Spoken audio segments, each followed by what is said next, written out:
नमस्ते दोस्तों, बॉलीवुड की मसालेदार और चटपटी खबरों में आपका स्वागत है। ऐसी कुछ खबरें जो आपके मन को झंझोड़ कर रख देगी कि ऐसा कैसे हो सकता है। वो कहते हैं ना, आज की खबर में मैं दिखाऊंगी नसीब का खेल। एक ऐसा इंसान जो एक पल में अर्श से फर्श तक कैसे पहुंच जाता है, और जब ये रूठता है तो वही चमकता हुआ सितारा गुमनामी के ऐसे गहरे अंधेरे में धकेल दिया जाता है जहां अपनी ही परछाई भी साथ छोड़ देती है। हम बात कर रहे हैं राहुल रॉय के बारे में। राहुल रॉय एक एक समय में ऐसा सितारा, एक ऐसा मंजर था जब कल तक जिस सुपरस्टार की एक झलक पाने के लिए हजारों की भीड़ घंटों सड़कों पर पलके बिछाए खड़ी रहती थी, कुछ लड़कियां जिसके घर के बाहर पुलिस का पहरा रहता था और जिसके इशारे पर पूरी इंडस्ट्री नाचती थी, आज वही सितारा जब मुंबई की तपती सड़कों पर पैदल चल रहा है तो उसे कोई पूछने वाला तक नहीं है।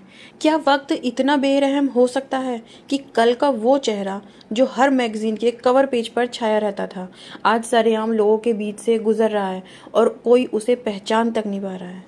लोग उसके पास से ऐसे गुजर रहे हैं जैसे वो कोई आम राहगीर हो। कोई गाड़ी नहीं, कोई बाउंसर नहीं, कोई वो रुतबा नहीं। शोहरत की वो ऊंची इमारतें ताश के पत्तों की तरह ढह चुकी हैं। आखिर क्या हुआ उस नाम और उस रुतबे के साथ? क्यों आज ये चेहरा, चमकता हुआ सितारा जो था, वो आज ऐसे तरस रहा है? चलिए आज बात करते हैं उसी के बारे में। तो अगर वीडियो अच्छी लगे तो लाइक और सब्सक्राइब ज़रूर कर देना मेरी इस पहली वीडियो पर, ताकि मुझे आगे वीडियो बनाने में एक मोटिवेशन मिले। तो बात करते हैं राहुल रॉय की। जब आप इस बात की जड़ में जाएंगे तो आपको फील होगा कि इन सब का कारण ये एक्टर्स खुद हैं। राहुल रॉय फिल्मों में आने से पहले ठीक ठाक परिवार से थे। मतलब इसको आप यूँ समझिए कि महेश भट्ट से राहुल रॉय की मम्मी को खुद अप्रोच किया था कि वो राहुल रॉय को अपनी फिल्म आशिकी में कास्ट करना चाहते हैं। अब दो बातों को समझिए, पहला कि महेश भट्ट जैसे डायरेक्टर इनकी फैमिली टर्म्स थे उनके साथ, तो मतलब खुद इनकी फैमिली भी कोई राह चलती तो नहीं थी। मतलब माता पिता का कमाया काफी पैसा रहा होगा। दूसरा कि स्टारडम खुद चल के उनके दरवाजे पर आया, घर बैठे बैठे हीरो बन गया और किस्मत ऐसी चमकी कि पहली ही फिल्म से सुपरस्टार। अभी के लिए आप उनकी मम्मी पापा के पैसों को साइड कर दीजिए तो आशिकी से मोटी कमाई की उन्होंने। फिर आशिकी के चलते बहुत सारे शोज किए, उनसे कमाई की जो करोड़ों में रहे होंगे। आशिकी के बाद 40 फिल्में उन्होंने साइन की, वो चली नहीं, लेकिन उसमें राहुल रॉय का कोई नुकसान नहीं हुआ क्योंकि आशिकी के बाद वो डिमांड में थे। उन्होंने सभी फिल्में साइन भी की तो करोड़ों में उन्हें धन जरूर अर्जित किया होगा। धीरे धीरे स्टारडम खत्म हुआ, काम मिलना बंद हुआ, फिर बिग बॉस विनर बने। उन्हें लगा कि ये भीड़, ये तालियां, ये चमक धमक हमेशा रहेगी। लेकिन दोस्तों, शोहरत एक ऐसा नशा है जो सब कुछ असली दिखाता है पर होता सब कुछ नकली है। बिग बॉस से थोड़ी उम्मीद जागी, लेकिन इंडस्ट्री की याददाश्त बहुत कमज़ोर होती है। उसे राहुल रॉय की ज़रूरत नहीं थी, तभी खबर आई उनके ब्रेन स्ट्रोक की, एक ऐसी जानलेवा बीमारी जिसने उनके अंदर और बाहर दोनों तरफ से तोड़ दिया। सुना है कि उस वक्त आई सलमान खान ने दरिया दिली दिखाई थी, इलाज का खर्चा उठाया और मदद की, जिसके बारे में बहुत ही कम लोगों को जानकारी है। लेकिन आज का ये नज़ारा, बरसोवा की उस टूटी सड़क पर खुद अपना बोझ ढोते राहुल रॉय, इसे देखकर दिल भारी हो जाता है। पर सवाल ये है कि क्या ये सिर्फ एक कलाकार के पतन की कहानी है या ये हमारी गिरती हुई इंसानियत का सबूत है? इस वीडियो में सबसे ज़्यादा दर्दनाक राहुल रॉय की हालत नहीं थी, सबसे ज़्यादा शर्मनाक वो लोग थे जो वहाँ खड़े होकर वीडियो रिकॉर्ड कर रहे थे।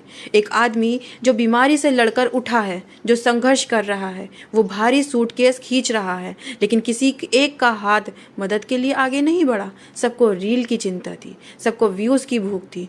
किसी की लाचारी को कंटेंट बना देना आज के दौर का सबसे बड़ा पाप है। सोशल मीडिया पर कमेंट्स की बाढ़ आ गई।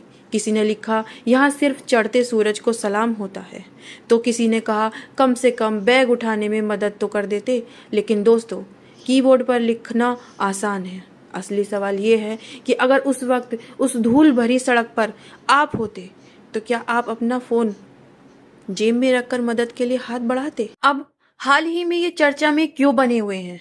ये चर्चा में इसलिए बने हुए हैं क्योंकि राहुल रॉय की वीडियोस काफी वायरल हो रही हैं। दरअसल रातों रात बने superstar Rahul Roy social media पर किसी रैंडम यूजर के साथ वीडियोस देखकर फैंस को जरा बुरा लग गया। फैंस ने उनकी काफी आलोचना भी की। फिल्म के मशहूर गानों को उन्होंने रिक्रिएट करते हुए एक इंस्टाग्राम यूजर के साथ कोलैबोरेशन में कई वीडियोस बनाए हैं, जिसे देखकर लोगों को गुस्सा फूट पड़ा। लोगों ने उन्हें जमकर ट्रोल भी किया।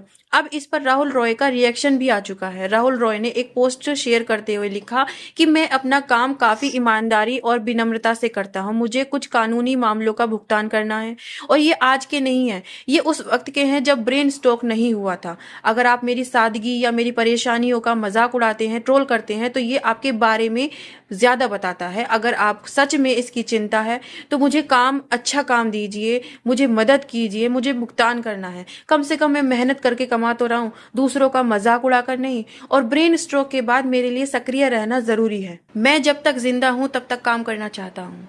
इससे मेरा दिमाग सक्रिय रहता है और मुझे ये एहसास और जिम्मेदारी मिलती है कि मैं आज भी काम कर रहा हूँ। हाँ, इसे कभी कभी थोड़ा दुख हो सकता है, लेकिन आप मुझे तोड़ नहीं सकते। वैसे आपको बता दें कि इस पोस्ट पर सेलेब्स ने भी राहुल रॉय की जमकर तारीफ करते हुए रिएक्शन दिया। फराह खान लिखती हैं, good luck to you Rahul. तो वही सोनू सूद, मनीष पॉल, करणवीर वोहरा, अनुपम खेर तक ने कमेंट किया, उन्हें सपोर्ट किया। मैं उनकी बात से एग्री करती हूँ। किसी से भीख तो नहीं मांग रहे, अपने बलबूते पे कमा पा रहा हूँ, ये कह रहे हैं। लेकिन फिर इतने सालों की कमाई का क्या हुआ? क्या जरूरी थी? शराबी थे, ड्रग्स लेते थे, क्या करते थे जो आज के टाइम पे आपको रील बनाना पड़ रहा है? एक आपने कोई बिजनेस क्यों नहीं किया? आपने पैसों को कहीं ऐसी जगह यूज क्यों नहीं किया? आपको इतनी अच्छी आमदनी होने के बाद भी आपने उसका इस्तेमाल अच्छे से क्यों नहीं कर पाए? ये सबसे बड़ा पॉइंट मैं रखती हूँ, ताकि हमारे आने वाले जो जनरेशन है उसको सबक मिले। पूरा जीवन आशिकी का ग्लैमर ओढ़े घर में जीवन बिता दिया आपने। मैं मानती हूँ कि करियर के बारे में कुछ नहीं कहा जा सकता, आज चल रहा है कल नहीं, लेकिन जब तक चल रहा था आपने आगे के लिए अपना इंतजाम क्यों नहीं किया? एटलीस्ट वो इतना कर सकते थे कि आज एक मिडिल क्लास जीवन बिता सकते थे, लेकिन उतना भी आप अर्जित नहीं कर पाए। मतलब ऑलमोस्ट भीख मांगने जैसा ही है। मैं एक शादीशुदा महिला हूँ और मेरे पति की मुझे एक बात बहुत अच्छी लगी है जो मैं आपसे साझा करना चाहती हूँ। वो ये कि पैसा हर कोई कमा सकता है, थोड़ा कमाए ज़्यादा कमाए वो मैटर नहीं करता है। मैटर ये करता है कि आपने उसको खर्च कितना किया और कितना आपने सेविंग किया।